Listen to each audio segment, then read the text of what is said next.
We love knowledge.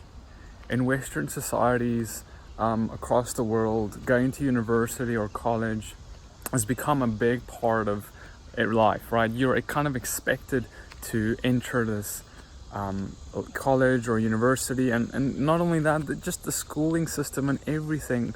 We have the privilege of living in a society where education is integrated. It is an essential part of our society now.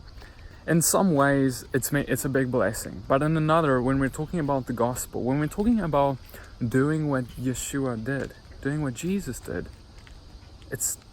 we're living in a different world. We're living in a world where knowledge is what makes you who you are, where knowledge is what your skill set is, where knowledge gives value to people, right? And of course, it's always been that way, but today, even more so, it's a part of the culture. Now, why do I say that this can be a problem when it comes to the gospel, living as Yeshua? The problem is that we can get so caught up on knowledge that we forget to reach the very people that which was Yeshua's primary audience. And that is the poor, the lowly of heart, those who don't have knowledge, those who don't have education, those who are poor, wretched, pitiful, and who don't understand Yeshua, or who don't know him. You see, brothers and sisters, it can easily become in our lives about winning the next debate, learning the next theology thing, going to the next conference, and getting all the theology and the knowledge down. But if our primary ministry and goal is not the same as Yeshua's, are we really walking as he did? Because his primary thing, the people he went for, and the people who God's heart still breaks for today, are the sinners who don't know him, are the sinners who are humble and hard, meek, and who want to be free, but they don't know how to be free. And of course, the answer is Yeshua. Now, I'm not against theology. I'm not against going to conferences. I'm not against any of these things, and I'm not against teachers or teaching. Of course, I love it and I do all those things, right?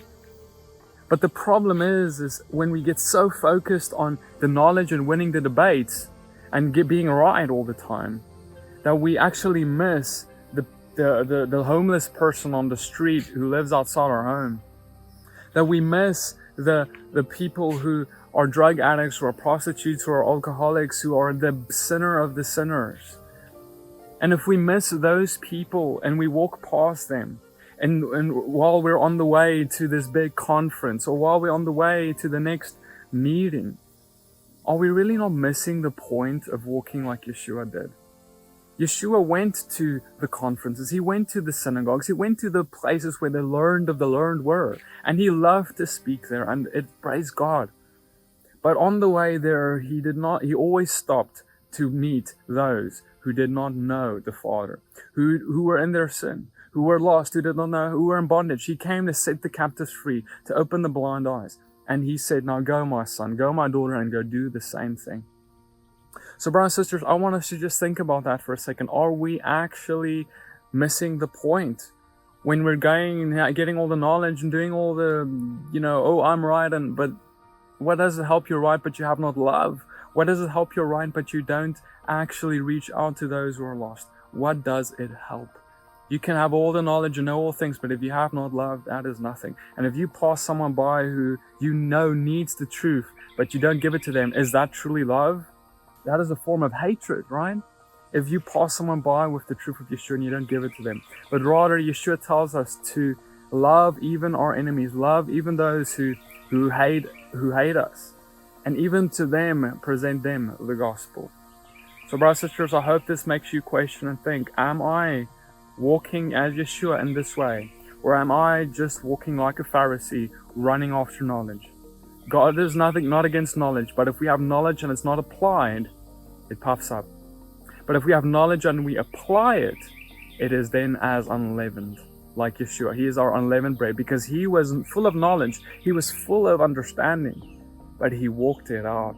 And because he walked it out, he was unleavened. He was sinless. If we have knowledge but we don't apply, that is actually a greater sin in itself than never having the knowledge and to begin with. So if you think you have something to share with someone that is true, it is your responsibility to share it. God didn't just give it to you so you can sit in a Bible study and talk about it with other intellectual people who are just as smart as you, but He actually gave it to you so you can share the truth with those who need it most, so the captive can be set free. I hope this short teaching blessed you, and God bless you and keep you. Shalom.